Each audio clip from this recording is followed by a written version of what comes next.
Sir നമസ്കാരം. നമസ്കാരം. 2026 തെരഞ്ഞെടുപ്പിന് ശേഷം കേരളത്തിൽ ശ്രീ വി ഡി സതീശൻ്റെ നേതൃത്വത്തിൽ പുതിയ മന്ത്രിസഭ അധികാരത്തിൽ വന്നു.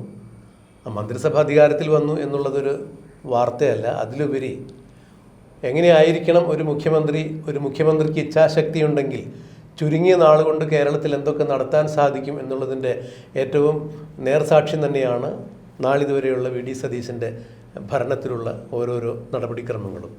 ഒരു പഞ്ചായത്ത് പ്രസിഡൻ്റായി പോലും ഭരണപരിചയം ഉണ്ടാകാത്ത ഒരാളെ എങ്ങനെ മുഖ്യമന്ത്രിയാക്കും എന്നുള്ള വിവാദമായിരുന്നു വി ഡി സതീശനെ മുഖ്യമന്ത്രിയാക്കുന്നതിന് മുൻപ് വരെ കോൺഗ്രസിനകത്ത് ഉണ്ടായിരുന്നത്. അതായത് അദ്ദേഹത്തിൻ്റെ മുഖ്യമന്ത്രി പദം തട്ടിയെടുക്കാൻ ചുരുങ്ങിയത് 2-3 പേരെങ്കിലും കുപ്പായമടിച്ച് കാത്തിരിക്കുന്ന ആ സമയത്താണ് ഘടകകക്ഷികളിൽ പ്രധാനികളായ മുസ്ലിം ലീഗും അതുപോലെ തന്നെ ഷിബു ബേബി ജോണും ജോസഫ് ഗ്രൂപ്പ് അടക്കമുള്ള ആളുകളും അതിലുപരി കേരളത്തിലെ ജനാബലി ഒന്നടങ്കം വി ഡി സതീശൻ മുഖ്യമന്ത്രിയാവണം എന്ന് തന്നെ അഭിപ്രായം പറഞ്ഞു. ഹൈക്കമാൻഡിന് അക്കാര്യത്തിൽ മുട്ടുമടക്കേണ്ടതായി വന്നു. എന്നാൽ ആ തീരുമാനം ശരിയായിരുന്നു എന്ന് പിന്നീട് ഇപ്പോൾ ഹൈക്കമാൻഡ് അടക്കമുള്ള ആളുകൾ മനസ്സിലാക്കി തുടങ്ങിയിരിക്കുന്നു. 2018 പ്രളയകാലത്ത് കേരളത്തിലെ ജനങ്ങൾ ഹതാശരായി വലയുന്ന സമയത്ത് കേരളത്തിൻ്റെ മുഖ്യമന്ത്രിയായിരുന്ന പിണറായി വിജയൻ പലപ്പോഴും പല ക്യാമ്പുകളിൽ പോലും എത്താൻ വൈമനസ്യം കാണിച്ചിട്ടുണ്ടായിരുന്നു. വയനാട്ടിൽ ഉരുൾപൊട്ടൽ ദുരന്തമുണ്ടായപ്പോഴും ക്യാമ്പിന് വെളിയിൽ വന്നു നിന്നുകൊണ്ടാണ് അദ്ദേഹം അകത്തേക്ക് വിളിച്ചു ചോദിച്ചു ആർക്കെങ്കിലും എന്തെങ്കിലും ആവശ്യമുണ്ടോ എന്നുള്ളത്. അസുഖബാധിതരായി സർവസ്വവും നഷ്ടപ്പെട്ട് അനങ്ങാൻ വയ്യാതെ ക്യാമ്പിൽ കിടക്കുന്ന ആളുകളുടെ അടുത്തേക്ക് ചെല്ലാൻ പിണറായി വിജയൻ എന്ന മുഖ്യമന്ത്രി അന്ന് തയ്യാറായിരുന്നില്ല. അന്ന് പറഞ്ഞത് ഉരുൾപൊട്ടലിൽ വയനാട് മുഴുവൻ ചെളിയായതിൻ്റെ പേരിൽ എൻ്റെ ഷൂസിൽ ചെളിയുണ്ടായിരുന്നു എന്ന് പറഞ്ഞ് ഒരു ബക്കറ്റ് വെള്ളം വാങ്ങി ആ ഷൂസ് അഴിച്ച് പുറത്ത് വെച്ച് കാല് കഴിയും അകത്തേക്ക് കയറി ചെന്ന് തൻ്റെ ജനങ്ങളെ കാണാൻ ഒരു കാരണവശാലും അദ്ദേഹം കൂട്ടാക്കിയിരുന്നില്ല. അതായിരുന്നു അന്ന് ഈ ദുരിതാശ്വാസ ക്യാമ്പുകൾ സന്ദർശിക്കുന്ന പിണറായി വിജയൻ്റെ ഒരു രീതി. എന്നാൽ അതിൽ നിന്നെല്ലാം വ്യത്യസ്തമായി ഇപ്പോഴുണ്ടായ ഈ പ്രകൃതി ക്ഷോഭത്തിലും പ്രളയത്തിലുമെല്ലാം ഓരോരോ ആളുകളുടെ അടുത്തേക്കും കഴിയുന്നത്ര വേഗത്തിൽ ഓടിയെത്തുകയും വി ഡി സതീശൻ എന്ന മുഖ്യമന്ത്രി അവരെ ചേർത്ത് പിടിക്കുകയും അത്യാവശ്യ ഫണ്ടുകൾ ഉപയോഗിക്കുന്നതിന് വേണ്ടി സർക്കാരിൻ്റെ അനുമതി കാത്തു നിൽക്കേണ്ടതില്ല എന്ന് പറഞ്ഞുകൊണ്ട് കളക്ടർമാരുടെ ആ ഫണ്ടിലേക്ക് പണം എത്തിച്ചു കൊടുക്കുകയും തീരുമാനം നിങ്ങൾക്കെടുക്കാം, സർക്കാരിന് പിന്നീട് അനുമതി വാങ്ങിയാൽ മതി എന്നെല്ലാം പറഞ്ഞ് വളരെ സ്പീഡിൽ ഒരു മുഖ്യമന്ത്രി എന്ന രീതിയിൽ ചെയ്യാവുന്നതിനപ്പുറത്തേക്കുള്ള കാര്യങ്ങളാണ് അദ്ദേഹം ചെയ്തത്. ഇതുപോലെ തന്നെയാണ് ആഭ്യന്തര വകുപ്പ് മന്ത്രി എന്ന രീതിയിൽ ശ്രീ രമേശ് ചെന്നിത്തലയും കേരളത്തെ ഓരോ ദിവസം ചെല്ലുംതോറും ഞെട്ടിച്ചുകൊണ്ടിരിക്കുന്നത്. തൂഫാൻ എന്ന ഒറ്റ പരിപാടിയിലൂടെ, ഓപ്പറേഷൻ തൂഫാനിലൂടെ കേരളത്തിൻ്റെ മുക്കിലും മൂലയിലും സ്കൂളുകൾ കേന്ദ്രീകരിച്ച് വരെ, സ്കൂൾ ടീച്ചേഴ്സിൽ വരെ കേന്ദ്രീകരിച്ച് നടന്ന മയക്കുമരുന്നിൻ്റെ വലിയ വൻ വേട്ടയാണ് നമ്മൾ കണ്ടത്. അതുപോലെ ഇപ്പോൾ ഗ്രിപ്പ് എന്ന് പറയുന്ന ഒരു പരിപാടിയിലൂടെ ഗുണ്ടാ മാഫിയ സംഘങ്ങളെ ഒതുക്കിക്കൊണ്ടിരിക്കുന്നു. കേരള ഇച്ഛാശക്തിയോടുകൂടി നയിക്കാൻ നല്ല നേതാക്കന്മാർ വരികയാണെങ്കിൽ കേരളത്തിൻ്റെ ഇപ്പോഴത്തെ ദയനീയമായ സ്ഥിതിയിൽ നിന്നും സാമ്പത്തികമായി കരകയറ്റി എല്ലാ ആളുകൾക്കും സുസ്ഥിരമായൊരു ജീവിത പദ്ധതി ഒരുക്കാൻ ഈ മന്ത്രിസഭയ്ക്കാകും എന്നുള്ളതിൻ്റെ ചില നിദർശനങ്ങൾ കണ്ടു തുടങ്ങിയിരിക്കുന്നു. ആഭ്യന്തരമന്ത്രിയായ രമേശ് ചെന്നിത്തലയെയും വി ഡി സതീശൻ എന്ന ബഹുമാന്യനായ മുഖ്യമന്ത്രിയെയും വ്യക്തിപരമായി തന്നെ അടുത്തറിയാവുന്ന ഒരാളെന്ന രീതിയിൽ, ഒരു മാധ്യമപ്രവർത്തകൻ എന്ന രീതിയിൽ, മുതിർന്ന ഒരു രാഷ്ട്രീയ നിരീക്ഷകൻ എന്ന രീതിയിൽ സാർ എങ്ങനെയാണ് ഇപ്പോഴത്തെ കേരളത്തിൻ്റെ ഈ ഗതിവിഗതികളെ വിലയിരുത്തുന്നത്? ഏറ്റവും രസകരമായ കാര്യം, ഇലക്ഷൻ കഴിയുന്നവരെ നമ്മൾക്ക് അറിയില്ലായിരുന്നു, പലർക്കും അറിയില്ലായിരുന്നു യു ഡി എഫ് അധികാരത്തിൽ വരുന്നു. ക്രൈം നേരത്തെ പറഞ്ഞിരുന്നു 100-ൽ പരം സീറ്റോട് കൂടിയിട്ട് യു ഡി എഫ് അധികാരത്തിൽ വരും. അതൊരു പഠനമായിരുന്നു. അത് തന്നെയാണ് വി ഡി സതീശനും പറഞ്ഞത്.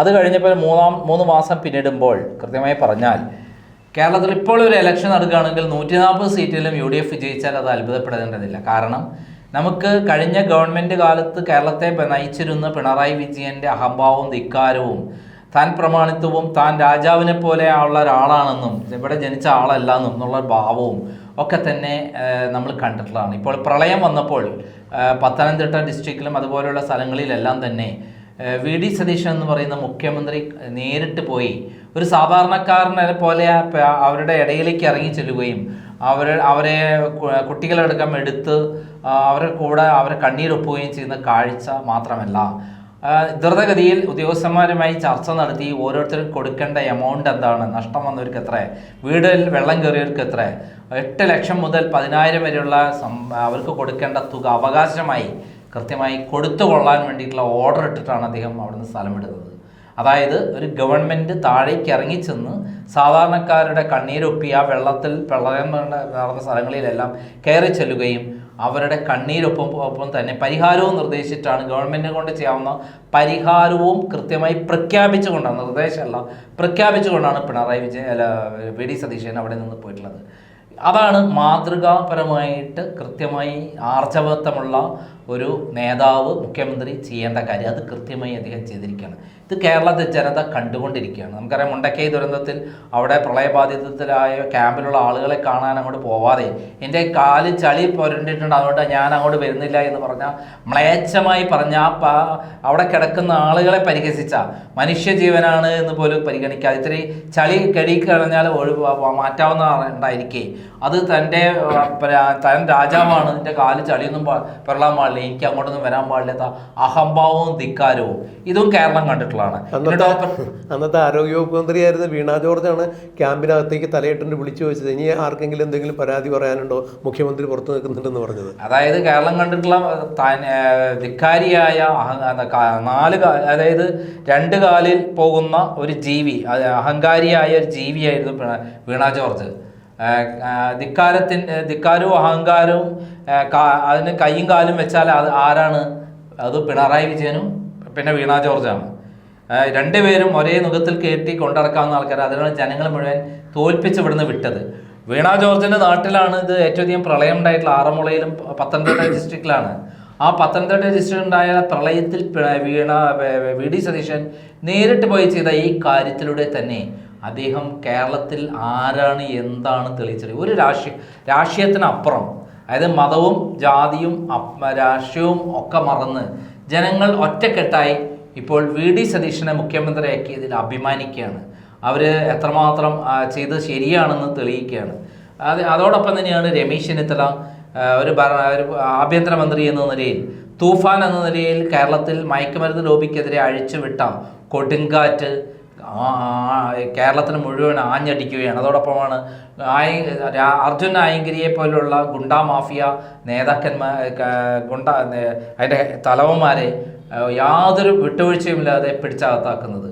അത് ഇന്നലെ വരെ മാർക്സിസ്റ്റ് പാർട്ടിയുടെ ബന്ധപ്പെട്ട ആളുകളാണ് ഈ ഗുണ്ടാ മാഫിയ. പിണറായി വിജയനാണ് അവരെ പാലൂട്ടി വളർത്തിയിരുന്നത്. കാരണം പിണറായി വിജയൻ അന്ന് എല്ലാ തട്ടിപ്പും വെട്ടിപ്പും നടത്താൻ പ്രാദേശികമായിട്ട് ഗുണ്ടകളെ ആവശ്യമുണ്ടായിരുന്നു. മണ്ണ് നികത്തലും പാറമട ലോബിയെ ഭീഷണിപ്പെടുത്തി പാറമട പൊട്ടിക്കലും അങ്ങനെ തുടങ്ങിയ ഒത്തിരി കാര്യങ്ങൾ. പോലീസ് സ്റ്റേഷൻ പോലും ഇവരാണ് ഭരിച്ചിരുന്നത്. ആ പോലീസ് സ്റ്റേഷനിലെ ഇന്നലെ വരെ ഉണ്ടായിരുന്ന ഇവർക്കുള്ള സ്വാധീനം ഇന്നത് മാറിയിരിക്കുന്നു. മാത്രമല്ല കൃത്യമായി ആക്ഷൻ തുടങ്ങിയിരിക്കുന്നു. എവിടെയെങ്കിലും ഗുണ്ടകളുടെ എവിടെയെങ്കിലും ഒരു ഇതുണ്ടെങ്കിൽ, നിഴലുണ്ടെങ്കിൽ അവിടെ തൂക്കിയെടുക്കാനുള്ള ഓർഡറാണ് രമേശ് ചെന്നിത്തല കൊടുത്തിരിക്കുന്നത്. മയക്കുമരുന്ന് ലോബിയുമായി യാതൊരു വിട്ടുവീഴ്ച വേണ്ട എന്നാണ് രമേശ് ചെന്നിത്തല പറഞ്ഞിരിക്കുന്നത്. അത് കൃത്യമായി നടപ്പിലായിക്കൊണ്ടിരിക്കുമ്പോൾ പിണറായി വിജയൻ അടക്കമുള്ള ആളുകൾ കിടന്ന് വിറയ്ക്കുകയാണ്. കാരണം അവരുടെ ചിറകിനടിയിലായിരുന്നു ഈ ഗുണ്ടാ മാഫിയ ശരിക്കും സുരക്ഷിതമായി ഗുണ്ടാ പ്രവർത്തനങ്ങൾ നടത്തിയിരുന്നത്. അപ്പോൾ കേരളത്തിൽ പുതിയൊരു നവോത്ഥാനം ഈ രൂപത്തിലാണ് ഉണ്ടായിരിക്കുന്നത്. പിണറായി വിജയൻ മുമ്പ് നവോത്ഥാനം ഉണ്ടാക്കിയത് ശബരിമലയിൽ സ്ത്രീകളെ കയറ്റി നവോത്ഥാനം അതിലുണ്ടാക്കിയതാണ്. പിന്നീട് പിണറായി വിജയൻ തന്നെ സുപ്രീം കോടതിയിൽ തിരിച്ചും അഫിഡവിറ്റ് കൊടുത്തു. ഞങ്ങൾ 10 വയസ്സ് മുതൽ 50 വയസ്സ് വരെയുള്ള സ്ത്രീകളെ കയറ്റാൻ ഞങ്ങൾ ഉദ്ദേശിക്കുന്നില്ല. എന്താണോ ആചാരാനുഷ്ഠമുള്ളത് അതുപോലെ അത് നടക്കട്ടെ എന്ന് കൊടുക്കേണ്ട ഗതികെട്ട നേതാവാണ് പിണറായി വിജയൻ. അപ്പം നവോത്ഥാന മതിലിന് വേണ്ടി 100 കോടിയേറ്റം ചിലവാക്കിയിട്ടുണ്ട്. അതെല്ലാം തള്ളിപ്പൊഴിഞ്ഞ് വിഴുങ്ങിയ ആളാണ്. അപ്പം പിണറായി വിജയൻ എന്ന് പറയുന്ന ആൾ കഴിഞ്ഞ കാലത്ത് 10 വർഷം കൊണ്ട് എല്ലാ മേഖലകളിലും ഇത്തരം പണമുണ്ടാക്കാൻ വേണ്ടി ഇത്തരം ഗുണ്ടാ മാഫിയകൾ ഉപയോഗിച്ചിട്ടുണ്ട്. അതോടൊപ്പം തൻ്റെ പാർട്ടിയിലെ അടക്കമുള്ള നേതാക്കന്മാരെ നിയന്ത്രിക്കാനും ഈ ഗുണ്ടാ മാഫിയകൾക്ക് അഴിഞ്ഞാട്ടത്തിന് എല്ലാ അവസരവും ഒരുക്കിയിരുന്നു. അവരെയാണ് ഇപ്പോൾ രമേശ് ചെന്നിത്തല പിടിച്ചകത്താക്കുന്നത്. അത് ചെന്ന് കൊള്ളുന്നത് പിണറായി വിജയൻ്റെ നെഞ്ചത്താണ്, അല്ലെങ്കിൽ മാർക്സിസ്റ്റ് പാർട്ടിയുടെ നെഞ്ചത്താണ് എന്നുള്ളതാണ് സത്യം. കാരണം അവർക്കാണ് ഈ ഗുണ്ടകൾക്ക് എല്ലാം തന്നെ മാർക്സിസ്റ്റ് പാർട്ടിയുമായിട്ടുള്ള അഭേദ്യമായ ബന്ധമാണ്. ഇപ്പുറത്ത് വി.ഡി. സതീശനാകട്ടെ ജനകീയനായ മുഖ്യമന്ത്രിയെ ജൈത്രയാത്ര തുടങ്ങിയിരിക്കുന്നു. അത് കേരളത്തിലൊരു നവോത്ഥാനത്തിന് വഴി തെളിയിച്ചിരിക്കുന്നു. കാരണം മുമ്പ് 41 വണ്ടി പോലീസിൻ്റെ സഹായത്തോടെ മാത്രം യാത്ര ചെയ്ത് കണ്ടിട്ടുള്ള കേരള ജനതയ്ക്ക് ഒരു പുതു കൗതുകമാണ് വി.ഡി. സതീശൻ. ഈ പ്രളയ സ്ഥലത്തെയൊക്കെ ഒരു പോലീസും ഇല്ല, ഒരു പൈലറ്റ് വാഹനവും ഇല്ല. അദ്ദേഹം നേരെ അത് നടന്നു പോവുകയാണ്. 1-2 പോലീസുകാരുണ്ടാവും, പിന്നെ പാർട്ടി പ്രവർത്തകരാണ് കൂടെയുള്ളത്. പാർട്ടി പ്രവർത്തകരിൽ അന്ധമായി വിശ്വസിച്ചുള്ള, പൂർണ്ണമായി സുരക്ഷിതത്വം വിശ്വസിച്ചുള്ള ഒരു നേതാവാണ് വി.ഡി. സതീശൻ. ഈ വിധത്തിൽ കേരളത്തിൽ ഒരു പുതിയ ചലനം ഉണ്ടായിരിക്കുന്നു. ഭരണമുണ്ടെന്ന് ജനങ്ങൾക്ക് നേരിട്ട് ബോധ്യപ്പെട്ടിരിക്കുന്നു. ജനകീയ നേതാവാണെന്ന് നേരിട്ട് ബോധ്യപ്പെട്ടിരിക്കുന്നു. അതിന് കാരണം 10 വർഷം ഭരിച്ച പിണറായി വിജയൻ്റെ ഭരണം നേരിട്ട് കണ്ടിട്ടുള്ള ആളുകൾ ഇപ്പോൾ ജനകീയ ഭരണം ഇപ്പുറത്ത് നടക്കുമ്പോൾ രണ്ടും കൂടെ താരതമ്യം ചെയ്യുകയാണ്. അവർ സ്വർഗതുല്യമായ ഒരു അവസ്ഥയിലേക്ക് എത്തിയിരിക്കുകയാണ്. ഇതാണ് ജനാധിപത്യം എന്നവർ തിരിച്ചറിഞ്ഞിരിക്കുകയാണ്. എന്തിന് മാർക്സിസ്റ്റ് പാർട്ടിയിലെ അണികൾ പോലും BJP അണികൾ പോലും ഇപ്പം വി.ഡി. സതീശൻ്റെ ആരാധകരാണ് എന്നുള്ളതാണ് സത്യം.